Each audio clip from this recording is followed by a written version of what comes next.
El Señor es bueno. Amén. El Señor pelea nuestras batallas. Así es, Señor. Estamos, bueno, que el Señor les bendiga a todos, hermanos. Estamos estudiando una serie de temas relacionados con Primera de Samuel. Hoy nos toca Primera de Samuel 15, que tiene por título el tema obedecer es mejor que sacrificar. Obedecer es mejor que sacrificar. Y esta es una verdad intrínseca que es para cada uno de nosotros. Obedecer es mejor que cualquier cosa. No se puede reemplazar. Así es. En este caso, el rey Saúl reemplazó una orden clara y precisa que fue destruir al pueblo de Amalek. No, el Señor le dijo: no traigas nada, no traigas nada.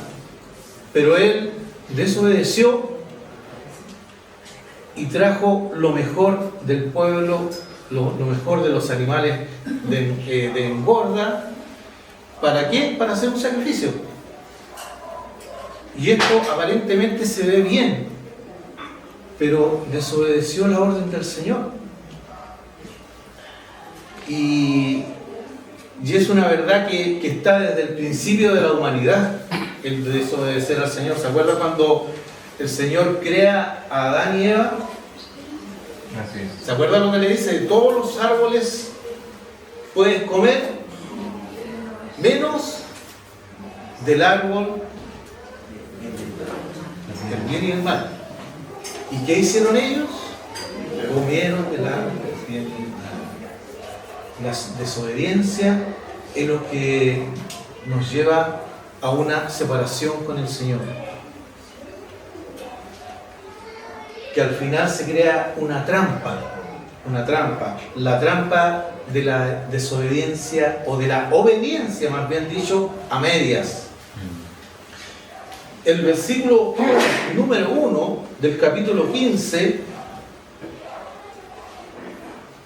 es como la orden que le da el Señor a él, que le dice: estés atento a la palabra de Jehová. Estate atento a la palabra de Jehová.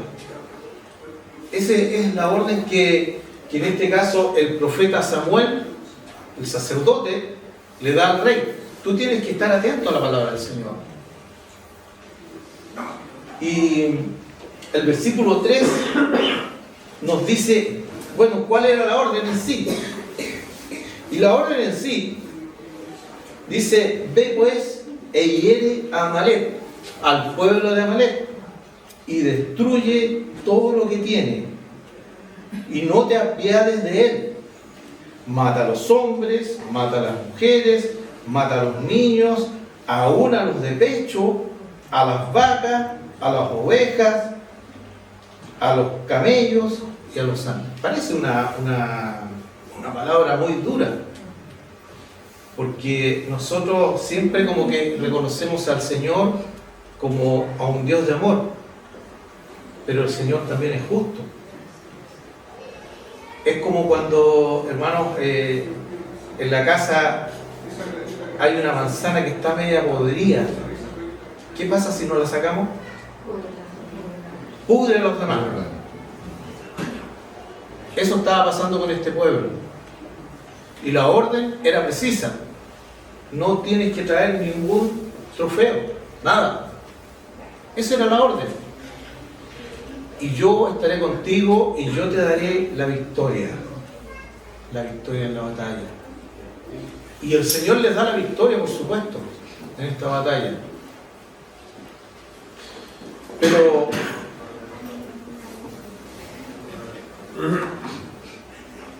toda la desobediencia en sí tiene consecuencias. Porque nosotros, cuando obedecemos al Señor, el Señor está con nosotros, está la bendición de Dios. Pero cuando nosotros nos alejamos de Él, es como que algo nos falta, no sé si a usted le ha pasado. Como de repente hay un vacío. ¿Por qué? Porque nosotros tomamos un camino distinto.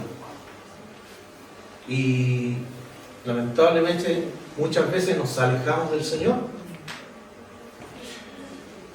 El Señor Jesús, cuando Él estuvo acá en la tierra, tuvo que pasar por algo muy similar, que sale en Mateo capítulo 6, en las tentaciones o en el engaño que puede haber por el hecho de tratar de adorar al Señor, de tratar de buscar al Señor y de reemplazar lo que el Señor realmente pide. Miren, nombra tres cosas. En el capítulo 6 nombra la limosna, que es el sentido de dar. Nombra la oración y nombra el ayuno. El versículo 3, hablando del sentido de dar, bueno, en este caso era la limosna en ese tiempo, dice: más cuando tú des limosna, no sepa tu izquierda lo que hace tu derecha, para que sea tu limosna en secreto. Y tu Padre que ve en lo secreto te recompense en público. ¿Qué hacían los religiosos de ese tiempo? Se mostraban para que todos vieran que ellos estaban obrando bien. ¿Y cuál era la lección? Cuando tú hagas bien, los demás no necesitan. El Señor sabe y el Señor te va a bendecir y te va a bendecir en público. Amén.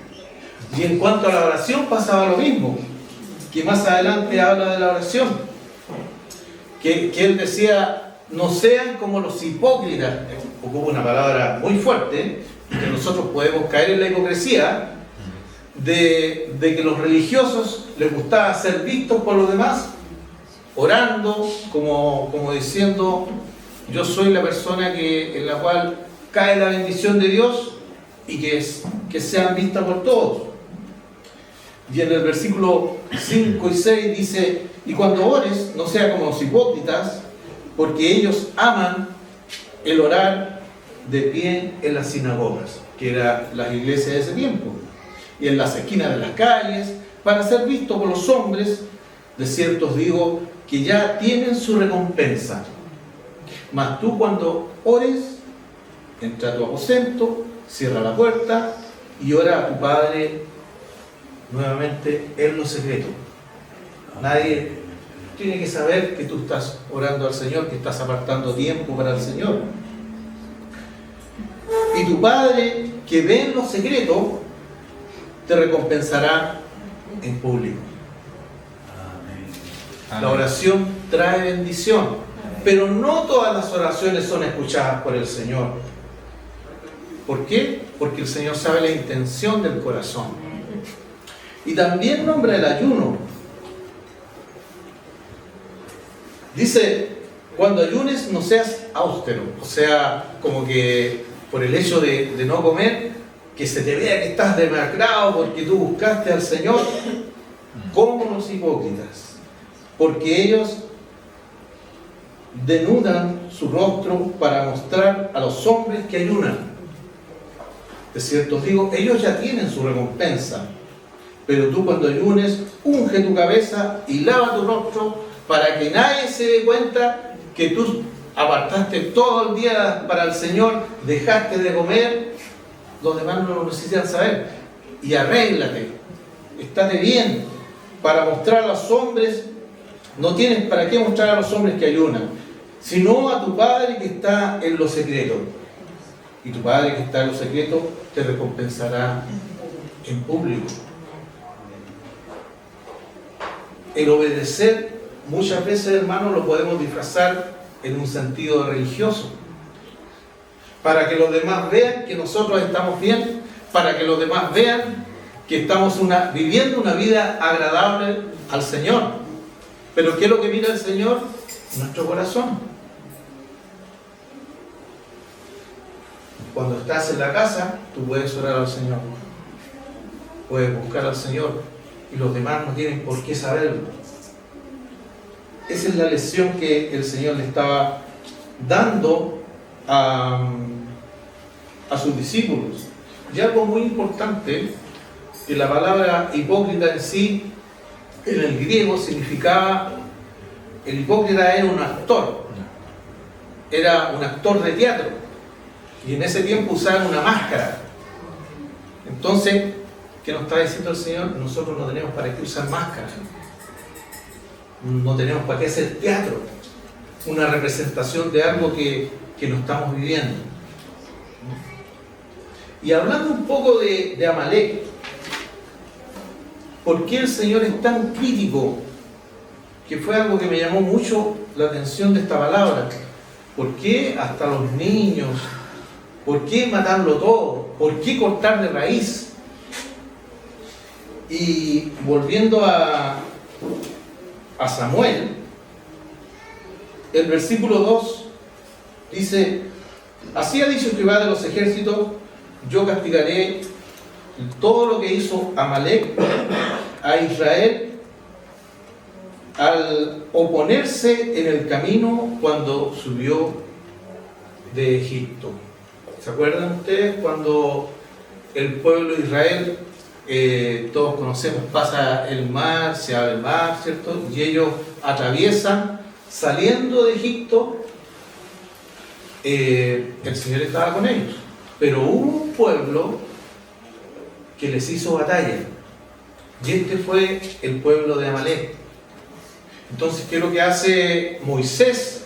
Le dice a Josué que tome a todos los hombres de guerra y que vayan a pelear, y que él iba a subir al cerro, al monte, con Aarón y Hur, e iban a estar orando, porque esta era una guerra espiritual. Y dice la palabra del Señor que mientras Moisés levantaba los brazos, ellos ganaban la batalla. Pero la batalla fue tan intensa que empezó a durar mucho tiempo y se empezó a cansar. Entonces Moisés bajaba los brazos y empezaban a perder. Pero era un sentido espiritual. Entonces, ¿qué hicieron Aarón? Buscaron una piedra para que Moisés se pudiera sentar, y Aarón y Hur agarraron sus brazos para que pudiera estar intercediendo por ellos. Y fue así como ellos pudieron ganar la batalla. Y en el libro de Éxodo, donde sale este relato, dice algo muy importante que es conveniente verlo. En Éxodo capítulo 17 dice: y Jehová dijo a Moisés, escribe todo para memoria de un libro, es decir, para la Biblia, y di a Josué que raeré del toda la memoria de Amalek de debajo del cielo. O sea, ya estamos hablando de que generaciones antes ya estaba hablando de esto. Y Moisés edificó un altar y lo llamó Jehová Nisi. Y dijo: y cuando la mano de Amalek se levante contra el trono de Jehová, no se estaba levantando contra Israel, sino contra el Señor. Jehová tendrá guerra con Amalek de generación en generación. Este pueblo iba a tener pelea de generación en generación. Entonces, ¿de dónde sale Amalek? ¿Quién era Amalek? El libro de Génesis nos habla de la descendencia de Esaú. ¿Se acuerda de Esaú? Hermano de Jacob, los dos mellizos. Y dice la historia que Esaú era un cazador, él fue a cazar y ese día no cazó nada, y su hermano preparó un guisado. ¿Se acuerda de esa parte? Sí. Bueno, no sabemos si es un plato de lenteja, pero habla de un guisado rojo. Y Jacob le dice: te doy este plato de lentejas si tú me vendes tu primogenitura. Y él tenía tanta hambre que dijo que sí. Bueno, De ahí hubo una pelea, una diferencia tremenda entre estos dos hermanos. ¿Dónde aparece Amalek? Amalek era descendiente de Esaú, era el nieto de Esaú. Entonces probablemente Amalek haya heredado toda la venganza que fue acumulada por la familia, porque no tiene explicación que este pueblo haya ido a invadir a Israel en el desierto, porque no estaban peleando por tierras, sino era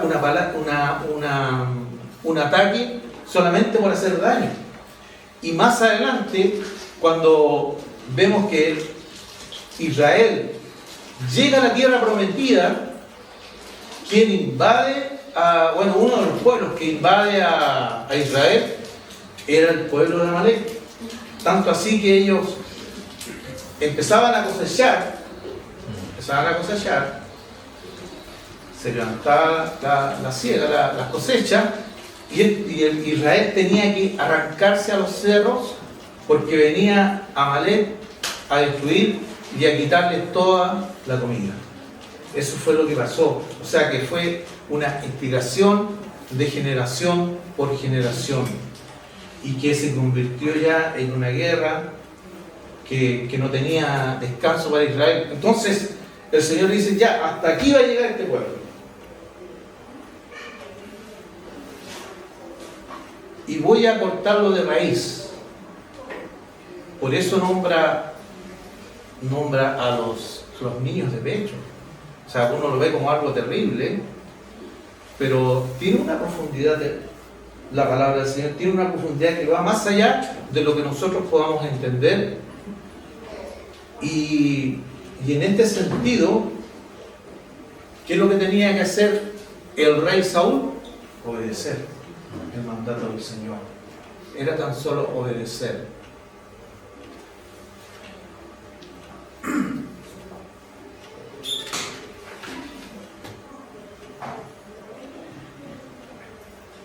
Y el engaño y la justificación. Bueno, estuvimos hablando de que en realidad nosotros nos justificamos muchas veces por diferentes tipos de motivos nuestras malas acciones. No vamos al tiro a decirle al Señor o cuando cometemos un agravio lo que hacemos. Tratamos de maquillar la cosa. Y en realidad fue lo que hizo Esaú. Pero hermanos, él tenía un problema con su carácter. ¿Saben lo que le gustaba a él? Ser validado por los demás. Tanto así que dice el versículo 12, que Saúl, cuando fue al Carmel, y he aquí que levantó un monumento. Se levantó un monumento para que todos reconocieran que él había ganado la batalla. Entonces el hecho de que él haya dejado vivo al rey de Amalek fue para que los demás reconocieran y vieran lo que él había hecho. Él necesitaba ser validado. Le interesaba más la opinión de los demás. De hecho, cuando lo enfrenta Samuel y le dice por qué había cometido la desobediencia, él le dice: no, si el pueblo fue el que tomó los animales, fue el pueblo, no fue él, justificando su autoridad. Fue el pueblo, no fui yo.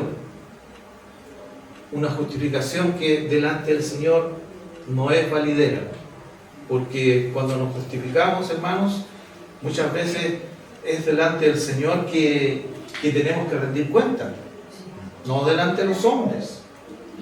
Y el obedecer, la motivación del obedecer, dice Juan 14:23, el que ama mi palabra la guardará, y mi Padre le amará, y vendremos a él y haremos morada con él. Cuando nosotros obedecemos al Señor, nuestra motivación siempre tiene que ser el amor. Así es, Señor. Es porque nosotros amamos al Señor. No lo hacemos por obligación. Yo creo que nadie está aquí por obligación. Es porque amamos al Señor. Y esa es la motivación que tiene que estar para que nosotros podamos obedecer al Señor. No es otra.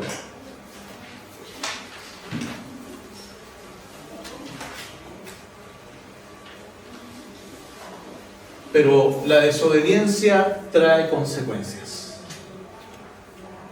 Así es. Trae consecuencias.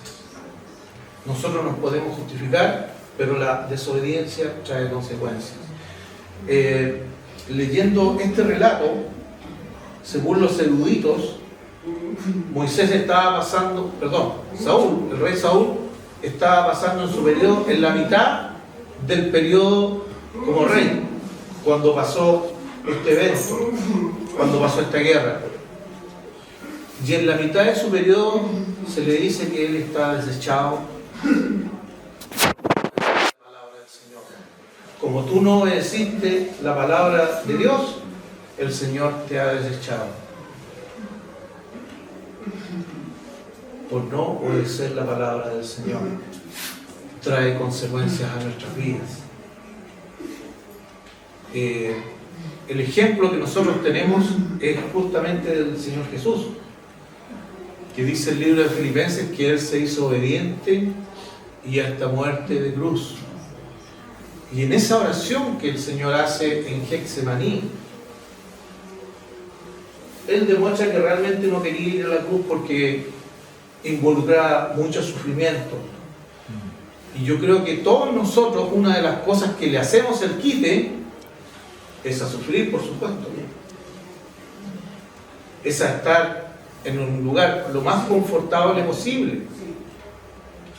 Y el Señor dijo, si fuera por mí, no pasaría esta copa. Pero yo quiero hacer la voluntad del Señor. En la oración que el Señor nos enseña del Padre Nuestro, que está ahí también en Mateo 6, dice, hágase su voluntad aquí en la tierra como en el cielo. No la nuestra, sino la voluntad del Señor. Y el no hacer, hermanos, la voluntad del Señor significa que nosotros vamos a tener problemas. El no hacer la voluntad del Señor significa que muchas veces vamos a estar dando botes y vamos a decir, no sé por qué me pasó esto. Vamos a estar cuestionando por qué no pasó esta situación, no lo sé. Pero preguntemos cómo estamos con el Señor. ¿Cómo está nuestra vida con el Señor? Porque Él pagó gran precio, hermanos, por cada uno de nosotros. Podemos ser probados, como decía la hermana Jacqueline, nos pueden faltar muchas cosas en nuestras vidas, pero nuestra fe va a ser probada. Nuestro fundamento en el Señor va a ser probado. Nuestra obediencia en el Señor va a ser probada. Jesús dijo que nuestro cimiento es igual al cimiento de una casa que está sobre la roca firme, que viene la tempestad, puede venir cualquier cosa, pero si está firme, esa casa no se va a mover. Pero si nuestro cimiento en el Señor está en la arena, va a venir la tempestad y esa casa se va a desarmar, porque el fundamento no estaba sobre la roca. Y lamentablemente en el rey Saúl el fundamento no estaba en el Señor, el fundamento de él estaba en los demás. Él se cuidaba mucho de qué dijeran los demás. Cuando el profeta Saúl le enfrenta y él reconoce que realmente se había equivocado, le dice, pero no te vayas. Y él le dice, no, yo me voy a ir. Pero mira lo que dice el versículo 30. Y él le dijo, yo he pecado, pero te ruego que me honres delante de los ancianos. Yo he pecado con el Señor, pero ¿qué le interesaba a él? Que él no se fuera, para que salieran los dos a adorar al Señor y los demás vieran que estaba la gloria del Señor también con el rey. Le interesaba ser visto por los demás, como que estuviera bien. Pero te ruego que me honres delante de los ancianos de mi pueblo y delante de Israel, y vuelvas conmigo para que adore a Jehová tu Dios. Y volvió Samuel tras Saúl y adoró a Saúl, adoró al Señor, a Jehová. Pero Samuel hace lo que tenía que hacer, el trabajo que tenía que hacer el rey Saúl, y toma una espada y mata al rey Agag, el rey amalecita, como diciendo: esto es lo que tenías que haber hecho, no tenías por qué haber traído vida. Y le dijo: tu reinado llega hasta aquí. Claro, su reinado continuó su otra mitad, pero fue nefasto. La presencia del Señor ya no estaba con él. Los últimos versículos dicen: y Samuel no vio nunca más al rey Saúl. Este hombre terminó en un cólera tan terrible que, bueno, fue la mano del Señor que preparó todo, que tuvo que llegar David a poder calmarlo, porque él sabía tocar, sabía tocar un instrumento, y decía que David, cuando tocaba, el rey Saúl se podía calmar. Y él terminaba muy mal, porque la presencia del Señor no estaba con él. Y terminó tan mal, hermanos, que él veía la necesidad de que Samuel pudiera bendecirlo, cuando Samuel ya había partido delante de la presencia del Señor, que va a donde está una divina para poder hablar con Samuel. O sea, el ungido de Jehová termina por desobedecer al Señor y buscar cualquier camino. Como que cualquier camino, como dice alguna gente, cualquier camino nos conduce al Señor. No, el obedecer, hermanos. Así es. El obedecer la palabra del Señor. El obedecer es un perfume agradable que va delante de la presencia del Señor. El obedecer cuando estamos en nuestras casas. Tú no tienes que decirle a nadie el bien que estás haciendo. El Señor lo conoce. Y el Señor te va a recompensar en público. La bendición está en obedecer. El libro de Hebreos, capítulo 13, nos dice: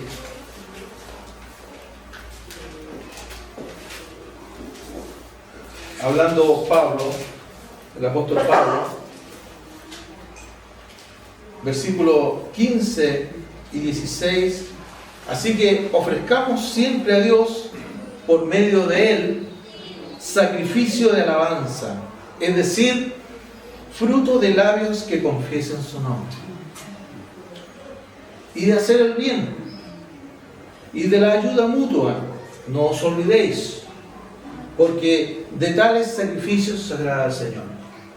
De hacer el bien, de la ayuda mutua, la ayuda mutua. El obedecer al Señor nos hace acordar los mandamientos que el Señor tiene. Primero, amar a Dios sobre todas las cosas, y después amar a nuestro prójimo. Y eso, hermanos, nos trae bendición para nuestras vidas.